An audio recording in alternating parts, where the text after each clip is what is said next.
ಕುಟುಂಬ ರಾಜಕಾರಣದ ವಿಚಾರ ಸಾಕಷ್ಟು ಚರ್ಚೆ ಆಗ್ತಾ ಇದೆ. ಸಿದ್ದರಾಮಯ್ಯನವರು ನಿಮ್ಮ ಕುಟುಂಬನೇ ಸಾಕಷ್ಟು ಟಾರ್ಗೆಟ್ ಮಾಡಿ ಮಾತಾಡ್ತಾ ಇದ್ದಾರೆ. ಯಾವ ಕುಟುಂಬ? ಸಿದ್ದರಾಮಯ್ಯ ಮೊದಲನೇ ಮಗ ಇದ್ದಾಗ ಮೊದಲನೇ ಮಗನ ಬೆಳೆಸಬೇಕು ಅಂತ ನೋಡಿದ್ರು.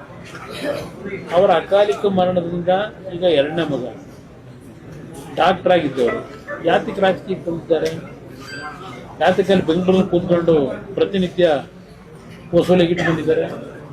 ಅವ್ರದ್ದು ಯಾವ ಕುಟುಂಬ? ಸಿದ್ದರಾಮಯ್ಯನವ್ರದ್ದು. ಇಷ್ಟು ದಿವಸ ದೇವೇಗೌಡರು ಕುಟುಂಬದ ಬಗ್ಗೆ ಚರ್ಚೆ ಮಾಡಿದ್ರು.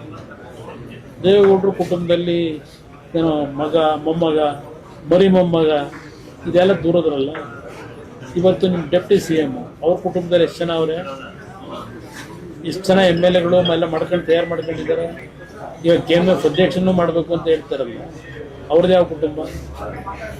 ಎಷ್ಟು ಕುಟುಂಬಗಳು ಇವತ್ತು 2 ಜನ 3 ಜನ ಶಾಸಕರುಗಳಿರ್ತಕ್ಕಂಥ ಕುಟುಂಬಗಳಿಲ್ಲ ಪಾರ್ಟಿಗಳಲ್ಲಿ. ಸಿದ್ದರಾಮಯ್ಯನವರಿಗೆ ಕುಟುಂಬ ರಾಜಕಾರಣದ ಬಗ್ಗೆ ಮಾತನಾಡ್ತಕ್ಕಂಥ ನೈತಿಕತೆ ಕಿಂಚಿತ್ತೇನಾದರೂ ಇದೆಯಾ? ಕಿಂಚಿತ್ತಿದೆಯಾ ಅವರಿಗೆ? ಅದು ಯಾರು ಮಾತಾಡೋದಕ್ಕೆ ಕುಟುಂಬ ರಾಜಕೀಯದ ಬಗ್ಗೆ? ಅರ್ಥ ಮಾಡ್ಕೋಬೇಕು ಅವರನ್ನು. ಕಾರ್ತಿಕ್ ಅವ್ರ ಮಗನ ಬಿಟ್ಕೊಂಡವ್ರೆ, ಈಗ ಅವ್ರ ಮಗನಿಗೆ ಯಾಕೆ ಜವಾಬ್ದಾರಿ ಕೊಟ್ಕೊಂಡವ್ರೆ? ಏನ್ ಜನಗಳ ಸೇವೆ ಮಾಡುವಂತ ಜವಾಬ್ದಾರಿ ಕೊಟ್ಟವ್ರ?